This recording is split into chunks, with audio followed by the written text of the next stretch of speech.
PowerPoint oziroma na naše prosojnice. In bomo skušali v sliki in besedi seveda spremljati to, kar se pravzaprav danes dogaja.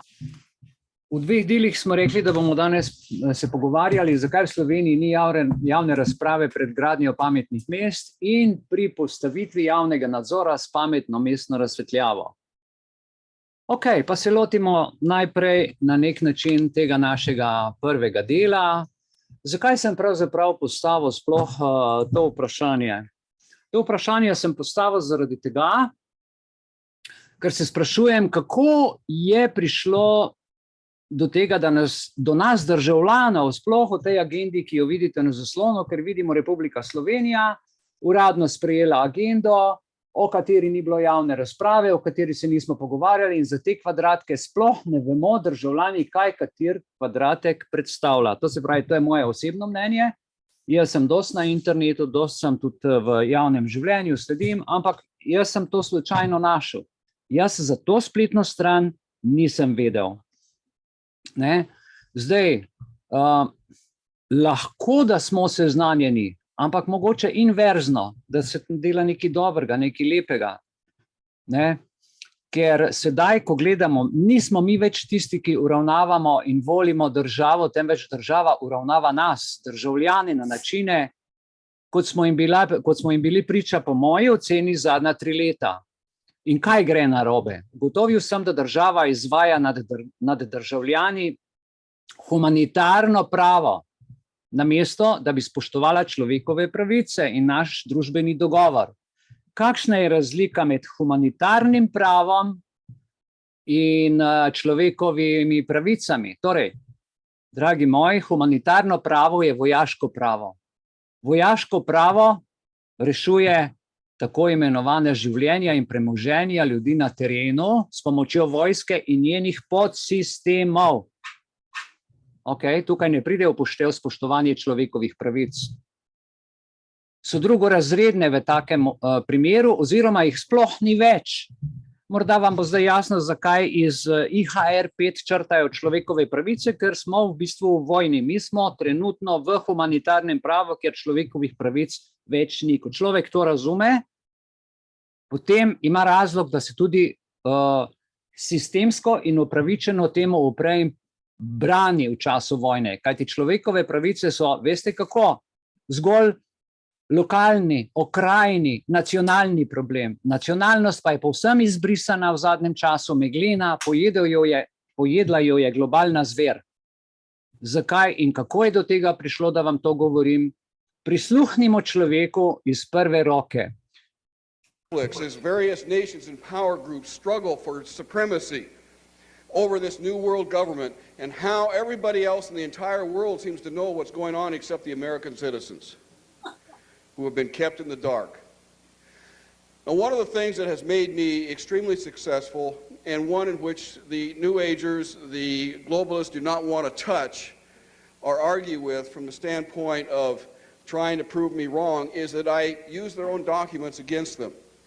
Hence, we will be using a lot of overheads tonight that I take direct quotes out of what different globalists have said, or the United Nations documentation, or the United States documentation to show you step by step what has been actually happening, where we are today, and where we're likely to be in the near future. So without further ado, let's go ahead and get started so that we don't go into the wee hours of the morning. And I want to start with something that was happening way back in the creation of the United Nations. The United Nations, when it was sold to the American people back in 1945, we were told basically that there was no intention on the part of any of the leadership in the world to make the United Nations into a world government. Well, that's not true.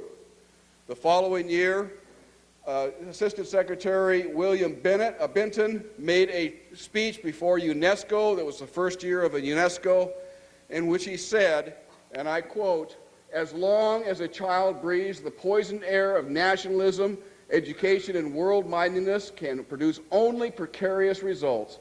As we have pointed out, it is frequently the family that infects the child with extreme nationalism.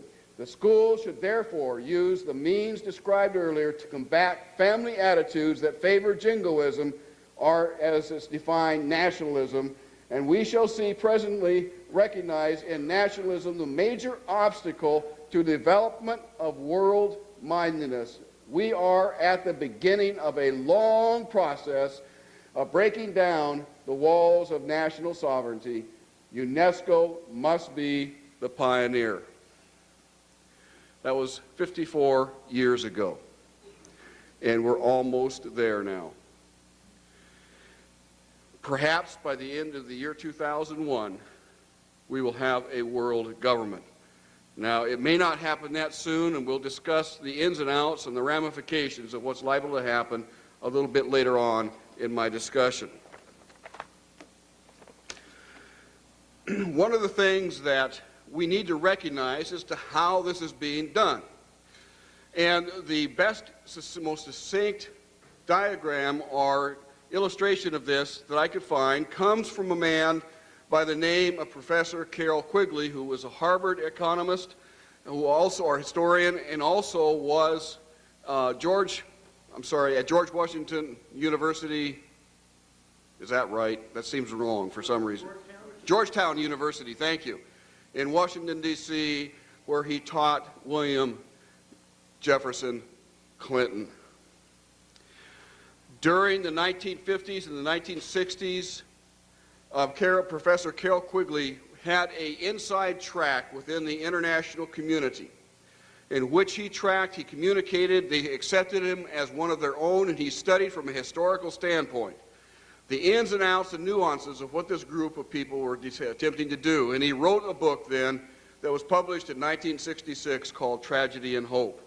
Some of you may have a copy of this. It's about that thick. It's over 6,000 pages long. It is literally an in-detail description of every action and what they're planning on doing. That book lasted for 1 week on the shelves before he was forced to remove it. And obviously, because it was a week on the shelves, there were copies made, and it's been reprinted since, so it is available still. And one of the paragraphs, I think, that was taken out of this, I have not read the entire book, obviously, but it is a tremendous reading source if you have the time, have a few spare hours, just to pick it up anywhere and start reading what these globalists are attempting to do. And this one paragraph really describes, I believe, exactly what it is they're trying to do. And he says that the global elites' aim is nothing less than to create a world system of financial control in private hands, to be able to dominate the political system of each country and the economy of the world as a whole. The system was to control in a feudalistic fashion by the central banks of the world acting in concert by secret agreements arrived at frequent private meetings and conferences. And of course, that's still being done today. It's primarily through the financial community, the global financial community, primarily of the United States and Britain, that is advancing this world government, but also all of the European market, the European Union, as we'll see a little bit later on. To se pravi, to se je dogajalo leta 2000, ko je gospod to povedal, jaz ga ne poznam, ampak ta govor se še nadaljuje, govori 20 dobrih 20 minut, ampak nas zanima samo ta del, zakaj se vse dogaja, kar se dogaja, zaradi finančnega nadzora nad nami. In zdaj to poteka. Omenil je knjigo Tragedija in upanje, in opisuje zgodovino sveta v našem času. Avtor Carroll Quigley in letnik 1966. Jaz to knjigo imam, 1090 strani obsega, prevedel sem jo v slovenski jezik. Če bi kdo želel na mail kopijo dobiti, naj me o tem obvesti. Knjiga je sestavljena iz zanimivo 77 poglavij in 8 zvezkov. In ta številka 77 me je spomni na tiste svetopisemske besede večnost, ko je Jezus rekel, ja, 70krat 7krat je število večnosti. Ok, to sem za naš člane prevedel, bere se kot kriminalka, kjerkoli odpreš, je aktualno, knjiga z 1966. Torej, listina Evropske unije o temeljnih pravicah, beri inverzno, kar bom prebral, ni res. Beri inverzno. Vsaka pozitivna misel je v resnici odsev laži, gre za inverzno resnico. Člen 11. Svoboda izražanja in obveščanja. Vsakdo ima pravico do svobodnega izražanja. Ta pravica vključuje svobodo mnenj ter sprejemanja in širjanja vesti in idej brez vmešavanja javnih organov in ne glede na državne meje. Spoštujeta se svoboda in pluralnost medijev. Člen 12. Vsakdo ima pravico do mirnega zbiranja in združevanja na vseh ravneh, zlasti na področju političnih, sindikalnih in državljanskih zadev, kar vključuje pravico vsakogar, da skupaj z drugimi zaradi zaščite svojih interesov ustanavlja sindikate in se vanje vključuje. Člen 13. Svoboda umetnosti in znanosti. Umetnostno ustvarjanje in znanstveno raziskovanje je svobodno, spoštuje se akademska svoboda. In pravica do dobrega upravljanja. Vsakdo ima pravico, da institucije, organi, uradi, agencije zadeve obravnavajo nepristransko, pravično in v razumnem roku. Ta pravica vključuje predvsem pravico vsake osebe, da se zjasni pred sprejetjem kakršnega koli posamičnega ukrepa, ki jo prizadene, pravico vsake osebe, da vpogleda v svoj spis ob spoštovanju legitimnih interesov, zaupnosti ter poklicne in poslovne tajnosti, obveznost uprave, da svoje odločitve pravilno obrazloži. In tako naprej, in tako naprej. In na koncu piše še 42. člen. Pravica dostopa do dokumentov, osebnih dokumentov, ki se tičejo mene, mojega imena in priimka ali pa tvojega. Vsak državljan Unije in vsaka fizična ali pravna oseba s prebivališčem ali statutarnim sedežem v eni od držav članic ima pravico dostopa do dokumentov, institucij, organov, uradov in agencij Unije, ne glede na nosilca dokumenta. Vsakdo.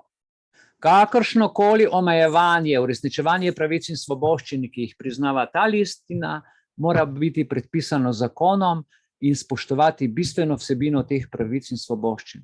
Nacionalne zakonodaje in običaji se morajo v celoti upoštevati v skladu s to listino. To se pravi, to sem zdaj na začetku povedal, zato da nam bo jasno, seveda, da imamo mi absolutno pravico se zbirati, absolutno pravico svobodno se izražati in povedati, kar mislimo, in to brez kakršnih koli sankcij. V redu? Evo, Združeni narodi, United Nations, to se pravi oddelek za ekonomske in socialne zadeve. Ne vem, kateri Združeni narodi so to, saj za tem perverznim in izrabljenim imenom United Nations se skriva le nekaj perverznih, pokvarjenih in ubogih posameznikov z bujno domišljijo že od same ustanovitve leta 45-47 in pravijo, United Nations pravijo, 68% svetovnega prebivalstva naj bi do leta 2050 živelo v urbanih območjih. In to je izjava 16. maja 2018. Okay. Danes 55% svetovnega prebivalstva že živi v urbanih območjih, delež, ki naj bi se do leta 50 povečal, bi bil pa 68%. Zdaj pa je zanimiva projekcija, kaže, da bo urbanizacija, postopno premikanje prebivališča človeškega prebivalstva s podeželja, se pravi, ali pa vsi tisti, ki so na podeželju, se to že vemo, želijo na urbana območja preseliti. Tako da dodajmo do 2050 še 2,5 milijardi ljudi z podeželja, pri čemer bi to zneslo skoraj 90% tega povečanja. V Aziji in Afriki kaže nabor podatkov Združenih narodov. Tako delajo. Torej, zdaj smo pri Smart City. Zdaj delajo zelo intenzivno, ker tehnologija omogoča, hitrost je taka, da je ne dojemamo, tehnologija se iz dneva v dan spreminja in to vse aktivno gradijo zelena mesta z izgovorom klimatskih sprememb. ker vemo, da je to vse risanka, klimatske spremembe so vse narisane, to je vse risanka, tako kot je bil COVID narisan, pa se je vrtel po televiziji, ki ga v resnici ni bilo, tako so klimatske spremembe ena risanka zmišljotina, ampak očitno jim gre dobro, ker ljudje radi risanke gledajo zgleda. A ne? Ampak, če mi namesto tega Smart City-ja ne uporabljamo tega izraza, obvezno zapovedujem, da rečemo, da je to moderni geto. To je moderni geto z obljubami dobrega in po načelu humanitarnega prava, ki ščiti življenje in premoženje ljudi.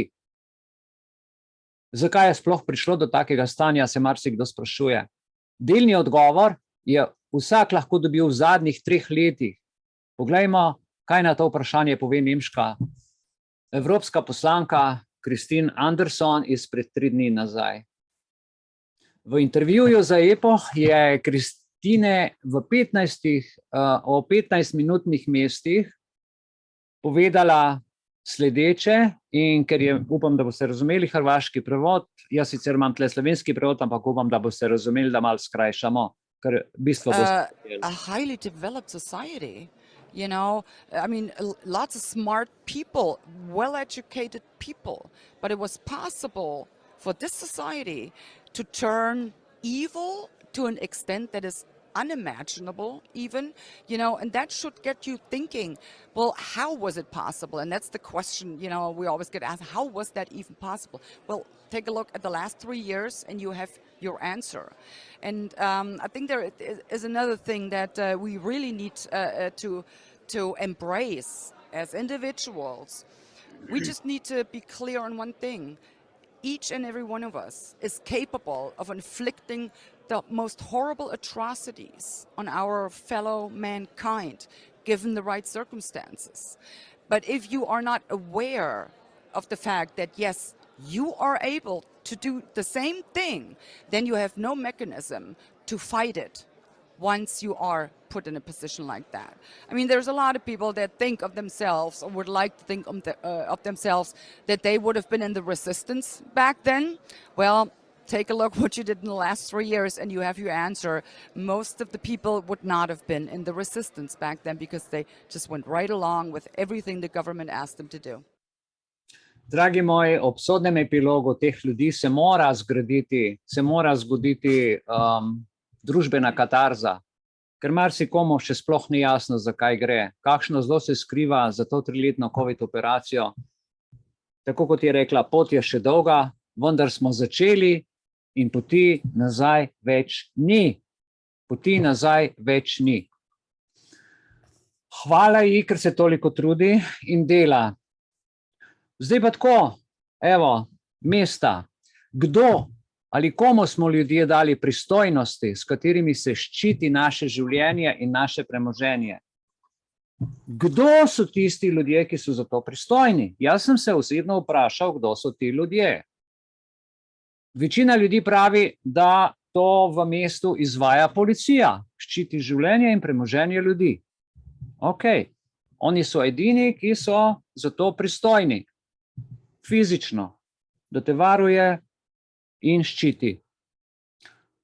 V 1. členu zakona o nalogah in pooblastilih policije sem šel pogledat, kaj piše. Policija opravlja naloge in pooblastila po določbah tega zakona zaradi zagotavljanja dolžnosti policije.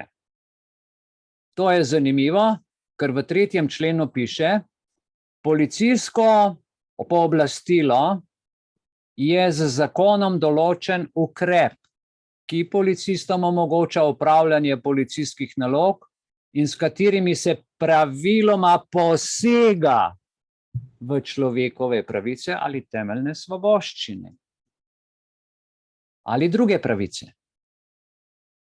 Nalog v nadaljevanju je ustna ali pisna zahteva pristojnega organa za izvedbo določene policijske naloge, pasivno upiranje osebe, ki ne spoštuje policijskega zakonitega ukaza, otežuje ali onemogoča izvedbo zakonite policijske naloge, tako da se usede, uleže, obrne stran ali drugače, se podobno obravnava brez človekovih pravic. Najprej zagotavljanje varnosti posameznikom in skupnostim, pametno mesto s kamerami, mikrofoni, zvočniki, sledilnimi mikrofoni, QR kodami, finančnim nadzorom. Upam, da ste dobili sliko. In šele na drugem mestu je spoštovanje človekovih pravic in temeljnih svoboščin ter krepitev pravne države. V prvem delu pooblastil policija torej izvaja humanitarno pravo kot vojska, ni nobenih pravic. V drugem delu pooblastil pa so človekove pravice. Če to prevedemo v praktični, bom rekel, nepravi in vsakdanji jezik pomeni najprej te udari, potem ti pa celi rane. Najprej ti naredi škodo, potem ti pa reče, da se lahko pritožiš in zahtevaš varstvo človekovih pravic. Najprej ti požene metek v glavo, potem ti pa dokazuje, da si umrl zaradi zastrupitve s svincem. In ravno to se dogaja sedaj povsod po svetu. Izvaja se humanitarno pravo, s katerim najprej nudijo pravico do varnosti in varovanja življenja, in kot smo že rekli, človekove pravice pa smo že danes rekli iz IHR, zdaj, ki delajo to pogodbo, iz IHR 2005 so pa v novem predlogu črtali, kar sem tudi poslal po elektronski pošti v pismu, če boste pozorni, boste videli. Ker humanitarno pravo človekovih pravic ne pozna med tem, ko izvaja varovanje življenja in premoženja, torej smo v vojni, v mirni vojni zelene agende. Družbena odgovornost podjetij, ker gre za zasebno družbeno sodelovanje, je tukaj ključnega pomena, kar smo videli v videu, ki nam ga je gospod povedal. Javni sektor in zasebni sektor sodelujeta in zasebni sektor želi prevzeti v celoti javni sektor. Zato so zdaj vse te, kar se dogaja v šolah, z genderji in da ne bom naštemal, imate pravzaprav idejo, kaj se dogaja. Ne? Tukaj, gledajte, je Lucy, mene spominja to na tisto Beatles, od Beatlov, Lucy in the Sky with the Diamonds. Ne? In zdaj smo mi v obdobju, kjer dejansko je Lucy in the Sky with the Diamonds. Snemalna naprava, zvočna naprava, so ti diamantki. Ne? In pravijo, da skrbijo za planet in želijo zagotoviti, da prispevajo k razvoju in trajnosti skupnosti, v katerih živimo in delujemo in tako delujejo, kako se pa ti ljudje sploh prezentirajo. Glejte, tam od spodaj, vidite, že piše Hello 2023. To je eno največjih podjetij, ki se ukvarja z socialno odgovornostjo in seveda z razsvetljavo.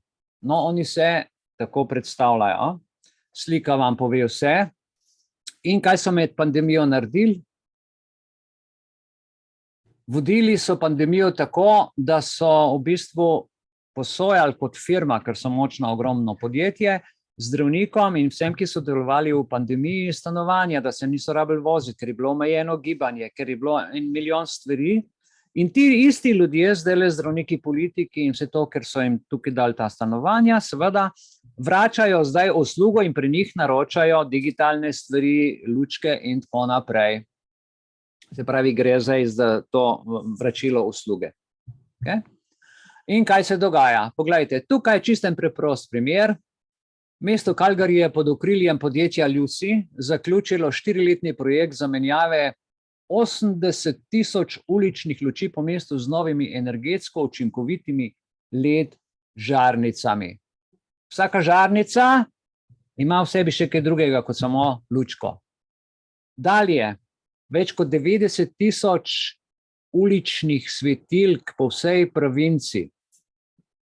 To je Kanada. Zamenjali so jih z energetsko učinkovitimi svetlečimi diodami, da bi zagotovili skladnost z novimi zveznimi predpisi. Se pravi, niso več to lokalni, ampak so kar zvezni predpisi, ki zahtevajo odstranitev vseh svetlobnih balastov, ki vsebujejo, pazite, poliklorirane bifenile, PCB, do konca leta 2025.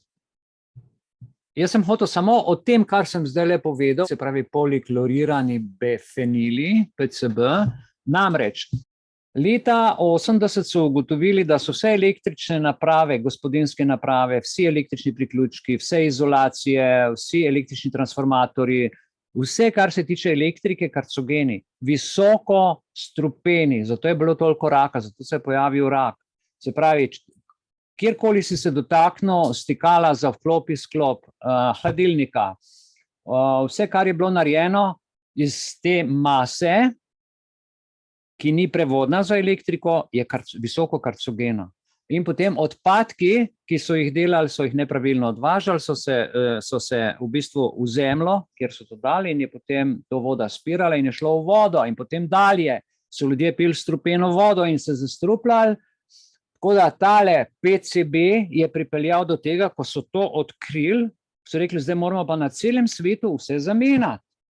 Te nove ulične luči bodo pomagale izboljšati. A veste, govorimo o javni varnosti v naši skupnosti, saj bodo povečale vidnost pločnikov in cest po noči, ter bodo pomagale zmanjšati svetlobno onesnaženje. LED diode tudi trajajo dlje in zahtevajo manj vzdrževanja. Na United Nations Habitat, to verjetno sploh ne poznate, jaz sem se s tem prvič srečal tekom priprave. Poglejte, United Nations Habitat, kdo pozna ta logo? Jaz tega nisem poznal, to je program Združenih narodov za človekova naselja. To je program Združenih narodov za človekova naselja. Kar boste danes tukaj videli, boste morda zelo presenečeni, kako resno mislijo in kako delajo vse nekje skrito, tam daleč v stran. Torej, Generalna skupščina Združenih narodov je United Habitat pooblastila za spodbujanje družbeno in okoljsko trajnostnih mest s ciljem zagotavljanja primernega zatočišča za vse. Kaj je primerno zatočišče za vse in kako izgleda, boste videli v nadaljevanju. Torej, glavni dokumenti, ki opisujejo mandat organizacije, so Vancouverska deklaracija človeških naselj, Habitatna agenda, Istanbulska deklaracija o človeških, pazite, o človeških naseljih, deklaracija o mestih in drugih naseljih v novem tisočletju ter nove resolucije 56/206. To vam nič ne pove, ampak ko greste to brskati, se odkrije cel nov svet, svet, ki ga ne poznamo. Torej, deklaracija tisočletja Združenih narodov priznava težke razmere v mestnih, revnih četrtih po svetu. Izraža zavezo članic United Nations, da bodo do leta 2020 izboljšale življenje najmanj 100 milijonov prebivalcev barakarskih naselij. A vam ta letnica 2020 in izboljšati življenje najmanj 100 milijonov, kaj pove? Ja, ok. Na začetku tega našega srečanja sem tudi rekel, da danes morate vse, kar se sliši lepo in vzvišeno in pozitivno, prevesti v obratno smer. Tako da poslušajte tudi nazaj. Ok, gledajte, ne glede na to, kolikor se zdi 100 milijonov, je to le 10% sedanje svetovne populacije barakarskih naselij. Ampak se pa bo, pravijo, do leta 2050 potrojila na 3 milijarde. Izziv je bil zastrašujoč zaradi dejstva, da se po lastni raziskavi United Nations Habitata svetovno prebivalstvo barakarskih naselij poveča za 75 milijonov v 3 letih od nastanka deklaracije tega tisočletja. In tukaj je en kup stvari, o katerih še govorijo, s tem, da bi jaz mogoče tukaj povedal samo še to, ker naša mesta hitro rastejo, pravijo tako, in se določajo družbene, politične, kulturne, okoljske bariere oziroma trendi sveta, je trajnostna urbanizacija eden najbolj perečih izzivov, s katerim se sooča svetovna skupnost v 21. stoletju ta hip. Ok. Kako izgleda? Gremo naprej za slajdi in sicer, glejte, tukaj je, poglejte si ta znak gori, zemlja, trikotnik, venec, to se pravi Rim, zemlja pa trikotnik, skrito društvo masonsko, a ne? Izvršni odbor programa Združenih narodov za človekova naselja je imel prvo sejo za leto 2023, 28. do 29. marca 2023. Ponavljam, izvršni odbor programa Združenih narodov za človekova naselja prvo sejo za leto 2023 v marcu v Kairu. Egiptovska vlada in United Nations Habitat sta sporočila, da začenjata priprave na 12. zasedanje Svetovnega urbanega foruma World Urban Forum, to je WUF 12 oznaka. To so kot COP pa tako naprej. Koliko od vas pozna WUF 12? Jaz tega še nikoli nisem slišal. Evo, tam imate WUF, WUF. To pomeni v bistvu globalna konferenca o urbanizaciji, ki jo je sklical United Nations Habitat. Subjekt Združenih narodov odgovoren za trajnostni urbani razvoj in se bo odvijala novembra 2024 v Kairu. To so pa zdaj priprave, zdaj so tle podpisali. Evo, tako zgleda. Tukaj so se zmenili. Svetovni urbani forum, World Urban Forum. Ok. Ampak to je bilo ustanovljeno že leta 2001. Ko smo na začetku gledali govor, na tistem je bilo potem po tistem eno leto kasneje je bil ta Svetovni urbani forum ustanovljen za obravnavo enega najbolj perečih vprašanj, hitra urbanizacija, vpliv ljudi na mesta, vse smo ljudje krivi, veste, mi smo zdaj tu največ krivi in v bistvu najslabše jo potegnemo. In ta forum je zasnovan kot odprta in vključujoča platforma na visoki ravni za reševanje izzivov trajnostne urbanizacije. Tako da to se dogaja, gledajte, ko malo praskate potem po straneh, je tukaj vsa dokumentacija, vse piše, kaj bodo naredili, kako bodo naredili. Tako da iz tiste knjige 1090 strani, ki sem jo prej omenil, ki jo imam, za tiste, ki niste slišali, imamo knjigo, ki je 1090 strani obsežna. Jaz sem jo prevedel v slovenski jezik in jo bom potem med pauzo z vami delil tukaj na chatu, če bo šlo, da si jo preberete in da vidite, kaj pravzaprav so leta 66 že pisali, kar je en človek vse povedal, kaj počnejo. Ok, tukaj pogledajte je UMF, Urban Monitoring Frame. United Habitat izdal usklajuje obstoječe mestne kazalnike in orodja ter ponuja univerzalni okvir.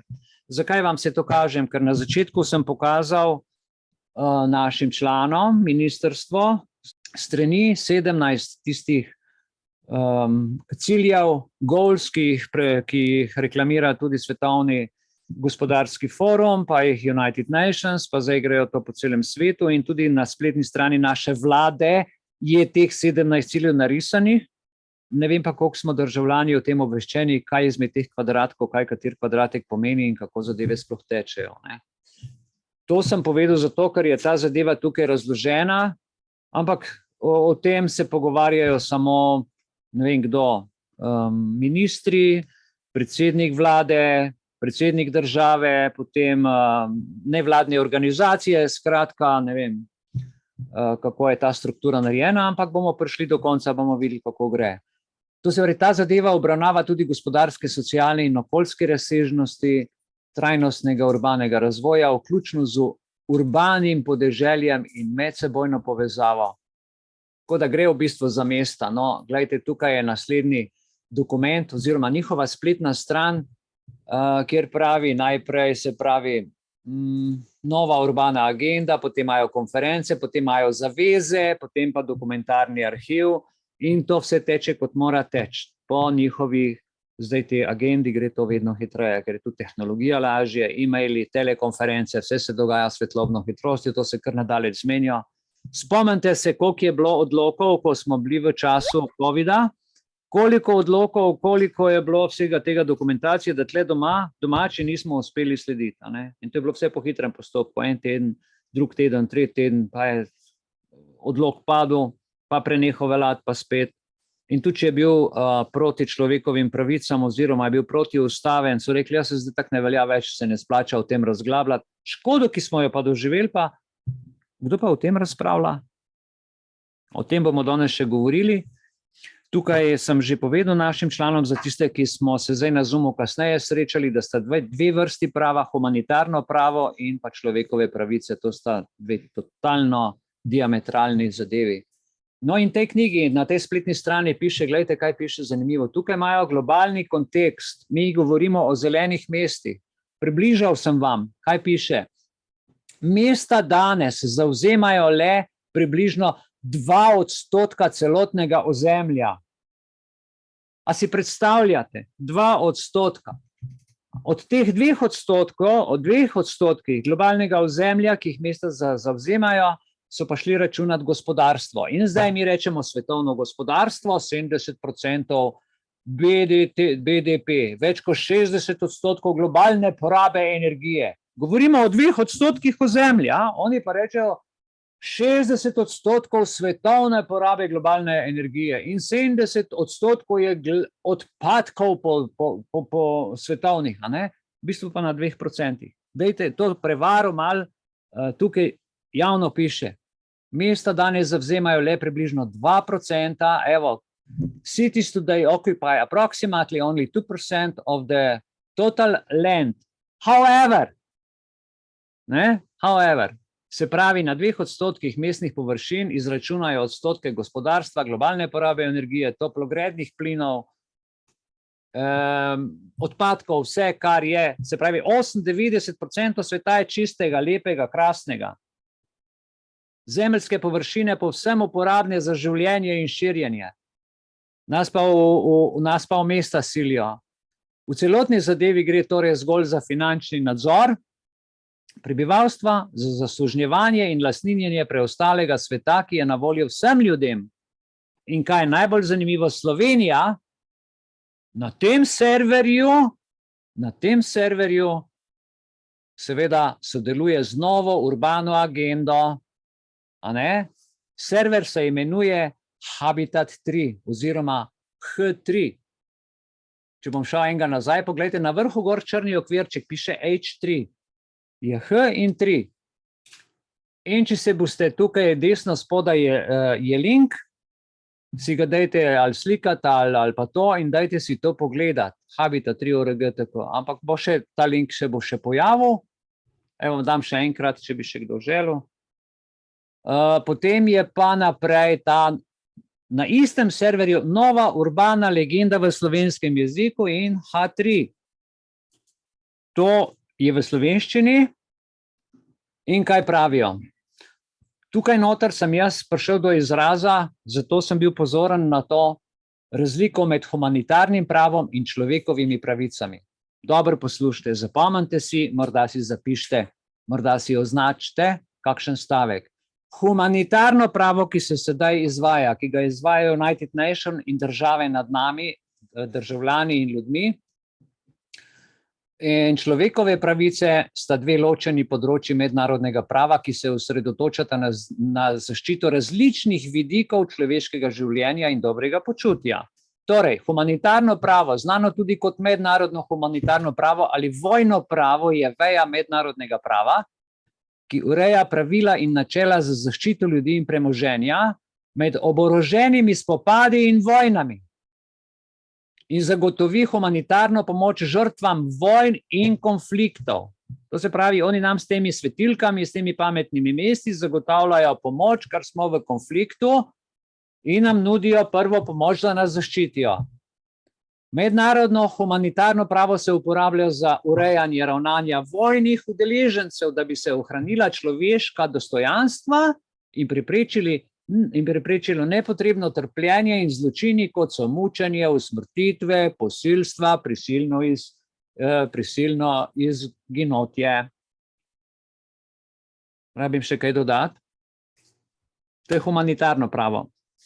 Gremo pa na človekove pravice. Človekove pravice pa so univerzalna in nedeljiva pravica, ki jih imamo vsi ljudje na svetu, vsi, ne glede na raso, etično, nacionalno, versko, spolno ali drugo pripadnost. Človekove pravice pa zagotavljajo dostojanstvo, svobodo, enakost, pravičnost, varnost za vse ljudi in so zapisane v mednarodnih instrumentih, kot so Splošna deklaracija človekovih pravic, Mednarodni pakt o državljanskih in političnih pravicah, Glavni cilj človekovih pravic je zagotoviti, da so vsi ljudje obravnavani pošteno in enakopravno. To pomeni, če nas morajo vse pobiti, nas morajo vse pobiti, če morajo vsem plačo, bi dali vsem plačo, enakopravno. Krasno je napisano, čudovito, da se naše temeljne pravice in svoboščine enakopravno spoštujejo in varujejo. Vse uravnilovki. In naprej, poglejte, tule boste videli, kdo so Slovenci, nova urbana agenda, Ministrstvo za okolje in prostor, Direktorat za prostor, graditev in stanovanja. Evo, takole, to so ti ljudje, ki so v bistvu stojijo za to knjigo. In to je na tistem serverju, kot sem prej rekel. Zdaj, tukaj je pa nova urbana agenda. Zanimivo, a ne? Vsi ti ljudje, ki so zapisani, to je Direktorat za prostor, za graditev stanovanja, oblikovanje, Združeni narodi, Habitat 3, sekretariat in pa naslov izvirnika vseh teh knjig in vseh tega. Glejte, tukaj je 11. cilj trajnostnega razvoja, trajnostna mesta in skupnosti. Slovenija ima na svoji Republika Slovenija vladni strani gov.si, mednarodni urbani razvoj, tole. O tem sem vam govoril in sem na začetku tudi pokazal. Torej, zelena agenda je globalna pobuda za spodbujanje trajnostnega razvoja in zmanjšanje človekovih dejavnosti v okolje. Humanitarno pravo, smo rekli, pa je mednarodno pravo, ki ureja obnašanje držav in vojsk med oboroženimi spopadi in vojnami in ščiti civiliste in vojne ujetnike. Kaj smo zdaj mi? Mi smo civilisti in vojni ujetniki, ki nam je treba pomagati reševati naše premoženje in naša življenja. Zato, dragi moji, mi nismo mogli pogruntati, zakaj mi smo v vojni, ker ta dva distinktivna izraza, humanitarno pravo in človekove pravice, smo mešali v bistvu tako, da jih sploh nismo, za prvega jaz nisem niti vedel, ok, humanitarna pomoč, to je moj izraz in to vsi, dajmo humanitarno pomoč, ampak humanitarna pomoč pomeni, da si v vojni.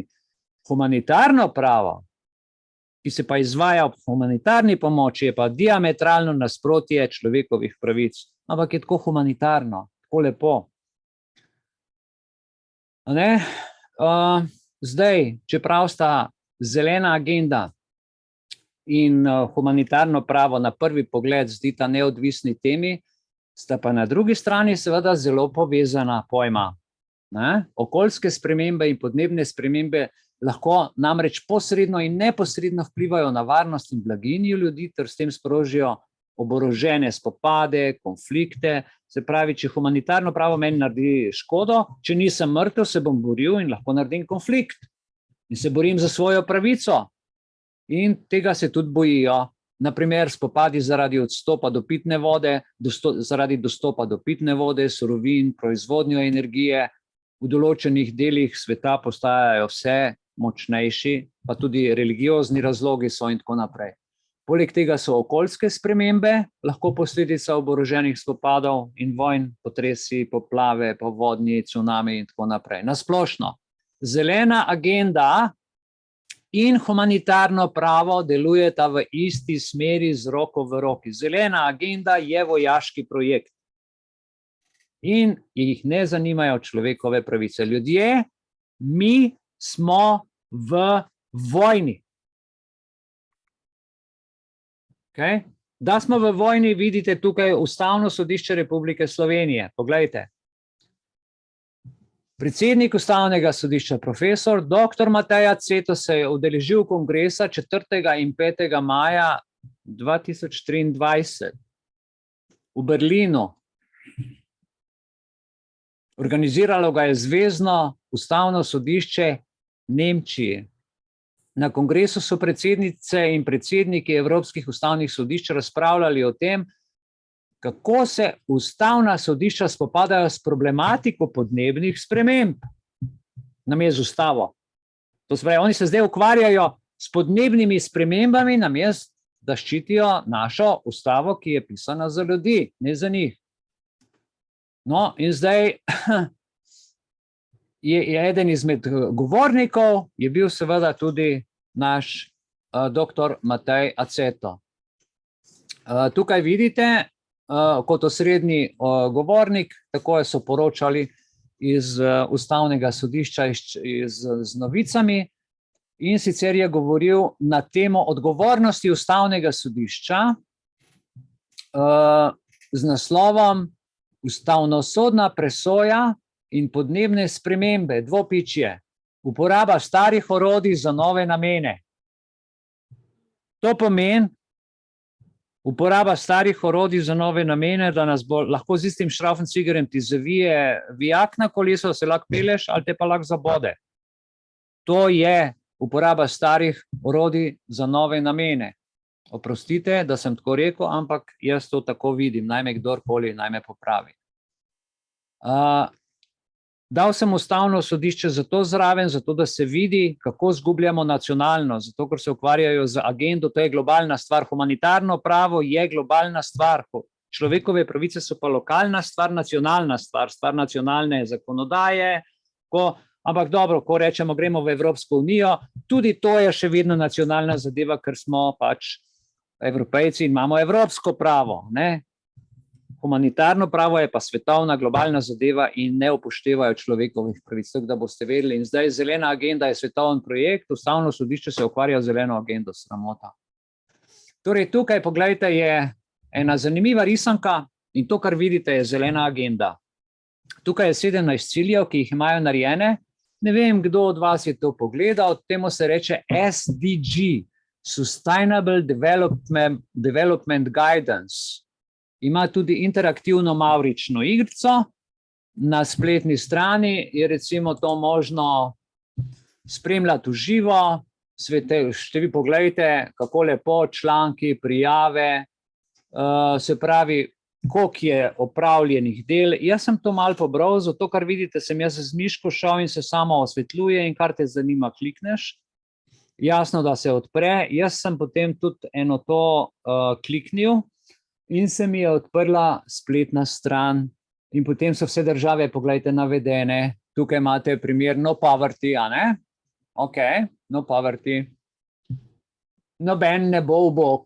Zdaj pa obrnite sliko, vsi bomo ubogi, a ne? In potem sem kliknil naprej in sem poiskal v bistvu tukaj po teh skalah. Se nisem najprej znašel, ker je toliko veliko vsega, sem šel en korak potlej nazaj in sem videl, da lahko vse države odprem dol še nižji. Glejte, sem odprl države in sem poiskal Slovenijo. Koliko dokumentov ima na temo no poverty. Ok. In sem našel, ne? Našel sem izvlečke, našel sem dokumente in tle se države med seboj gledajo, usklajujejo in vse je narejen kompjutersko s pomočjo umetne inteligence, ki to seveda uravnava, vodi, pošilja, obvešča. To se pravi, neverjetne stvari od 2015 pa do 2020 so naredila, ne? Tako da, gledajte, tukaj je 2010, dokumenti do 2021 gor je pravzaprav vse to, no. Ja, takole. Vidite, to je ta dokumentacija, ki se rola in tukaj imate vso statistiko, kaj se dogaja v naši deželi, kako sodelujejo in tako naprej. Ok, ste dobili sliko, kam se pride iz tega. Naslov je pa sdg-pathfinder.org, če bi kdo hotel, a ne, si naj to napiše. In tako je to. Jaz sem potem seveda in ta dokument takole odprl in potem prideš na OECD, to je tisto, kar smo prej gledali, izvajanje okoljskih politik. Zdaj pa prihajamo, jaz sem vam ta uvod naredil, da boste razumeli, da boste sploh razumeli, zakaj se delajo luči, zakaj se delajo pametne ceste, ker ti, ko hodiš po cestih, so senzorji. A to veste, da so senzorji pod cesto? Petkovškovo pa. Ja, po cesti. Tako kot avto, ko pride na parking, je za ljudi štetje in tako naprej. Ne? Smo čist pod kontrolo. Ok, Slovenija, pazite, od 2012, zdaj smo 23. Implementacija, realizacija okoljskih politik. Slovenija je v zadnjih 10 letih vzpostavila celovit okvir okoljskih politik, okrepila okoljske inštitucije, prav tako pa uspešno prenesla večino okoljskih direktiv EU v ključne nacionalne zakone. Spreminjali smo ustavo, se spomnite, spreminjali smo zaskozi, se nekaj spreminja in tako naprej. Glejte, to poglavje preučuje slovensko okoljsko upravljanje, vključno s horizontalno in vertikalno koordinacijo. Križ, to je križ, horizontalna in vertikalna, ne moreš pobegati. Analizirana so tudi oblikovanja in izvajanja okoljske politike zemljišč, analizirana so tudi gonila izboljšanje skladnosti z okoljskimi zahtevami, razpravlja se o napredku pri spodbujah in tako naprej, da ne berem to, varstvo narave in ohranjanje biotske raznovrstnosti ter upravljanje s površinsko in podzemno vodo. Tukaj je, gledajte, so dokumenti, ki jih vidite, imate tudi vir naveden, tista modra pod zelenim gumbom je vir naveden, če bi hotel kdo do teh dokumentov, poročilo o mednarodnem razvoju. In zdaj, kaj je zanimivo? Zanimivo je to, da imajo leto 2017, 18, 19, 20, ampak jaz se sprašujem, kje so pa zdaj poročila za 21, 22, 23, razumem, da ga še ni, ampak zdaj maja bi pa že moglo biti tudi kaj za 23, pa ni, a ne? V glavnem, no, to so zdaj ta poročila, kaj se dela in da boste vedeli, kaj mesta slovenska počnejo. Torej, ljubljansko mesto z županom izdaja časopis in potem to tudi pošljajo, bom rekel tako, pošljajo tudi seveda v pregled. In tukaj imate, ko smo prej govorili o vodi, kako skrbijo za nas za vodo. Glejte, a ste vedeli, da imate aplikacijo na mobitelu, da si date tap water do najbližnjega pitnika, a ne, ste v mestu in ste žejni, seveda, ker ne morete v gostilno, nimate denarja, nimate točk, nimate nič, ampak voda pa je neka pravica, pa še to, ne. In zdaj, kako je zdaj s tem, s to aplikacijo, da če ste žejni, si poiščete pot do najbližnjega pitnika. In se izriše tap water Ljubljana po pametnem telefonu, zazna lokacijo in tako naprej. Uporabnikom je aplikacija na voljo Google Play, App Store, jaz sem to probal, ampak nič ne deluje. Ta aplikacija ne deluje. Ja, verjetno pa še bo. In tukaj, gledaj, na vrh se napisal ljubljanski pitniki, ker sem hotel videti in teh pitnikov ni malo. Tam, kjer je prenovljen del Ljubljane, so pitniki. In tam, kjer so pitniki, so pametne luči in veliko pametnih senzorjev v mestu. Tako da naj vam bo to signal, kjer so pitniki, to je to. No, zdaj smo pa spet pri tem UN Habitat. Se spomnite, smo prej govorili, ne, tako, ne, in jaz sem na tem poiskal mesto Ljubljana, na tem ogromnem svetovnem serverju in našel se je sledeči zapis sem našel. Se pravi, po navdihujočih konferencah Velocity v Rio de Janeiro in Dublinu bo Ljubljana naslednja gostiteljica Velocityja. Velocity predstavlja svetovni kolesarski vrh, je kraj, kjer se srečujejo zagovorniki mesta, odločevalci in tako naprej. Pravi kolesarji se bodo dobili. Krasno, super, kako elektrika in kolesa in vse vodenje, kako izgleda. No in gledajte, tukaj je zdaj ta Velocity, ki bi mogel biti 2020, ampak zaradi COVID-a ni bil, a ne, tako da so to potem to Smart Cycling Inclusion predstavili. Welcome to 2020, evo naš župan, presvetli, a ne, kot letni vodilni dogodek Evropske kolesarske zveze. Velocity ima pa je dragoceno vlogo pri tem, da se izmenjajo informacije, a ne, število kolesarjev velo v Ljubljani šteje 1400, iz več kot 60 držav so potem tole prišli, tile velo, a ne, in so se vključili v politiko, promocije, zagotavljanje kolesa, aktivne mobilnosti, da moraš varčevati, neč z avtom, vse elektriko ali pa kolo, a ne. In zapomnite si, gledajte, konferenčna razstava je bila od 14. do 27. junija 2022, kjer so dokolesarili sledečo spremembo. No, zdaj pa to spremembo poglejmo.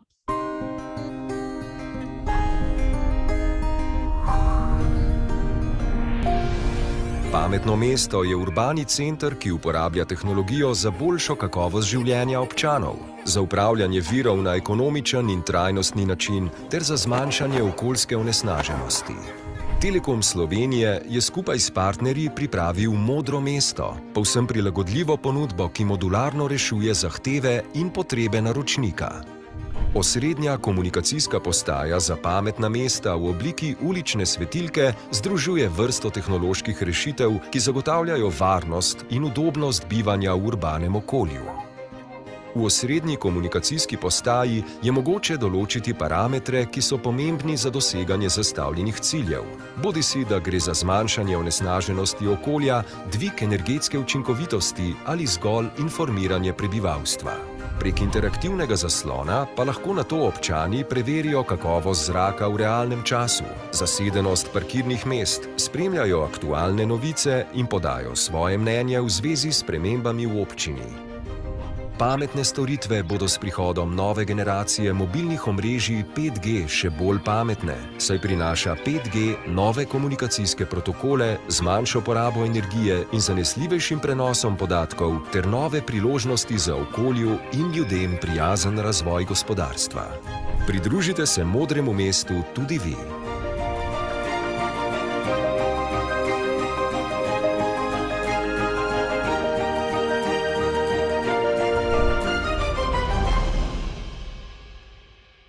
A ni čudovito, vse za boljšo kakovost življenja, vse za lepše počutje, krasno, za varnost meščanov, prebivalcev, državljanov in kot sem prej povedal, bodite pozorni, a ne, se pravi horizontalno, zato da gre potem vertikalno pokrivajo.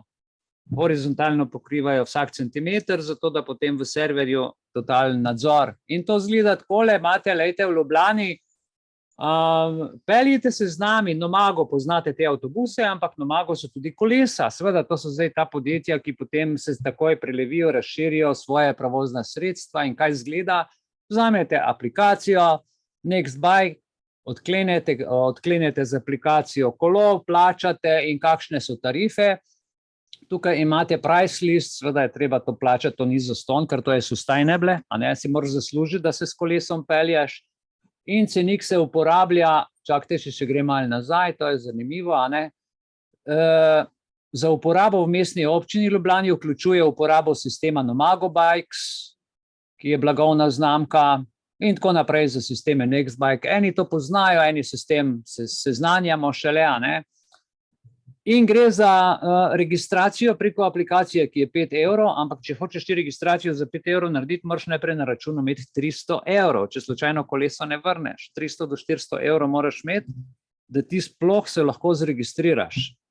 Ker če ti kdo kolo ukrade med tem, preden ga ti nazaj priključiš na sistem, ti vzamejo vmes 300 ali 400 €, a ne? Pa še 5 € za registracijo in tako naprej. Za kolo! Si ga reši sam kupim za 100 €, pa se vozim, pa ga imam doma v garaži, kakor da se grem s tem čipom, ne. Cene so pa pač takšne, kot so, imate pay as you go, 3 days, skratka to poznate, ne bom o tem razlagal. In tako je to. Naredimo kratko pavzo v drugem delu, ko bo zelo zanimiv. Hvala lepa.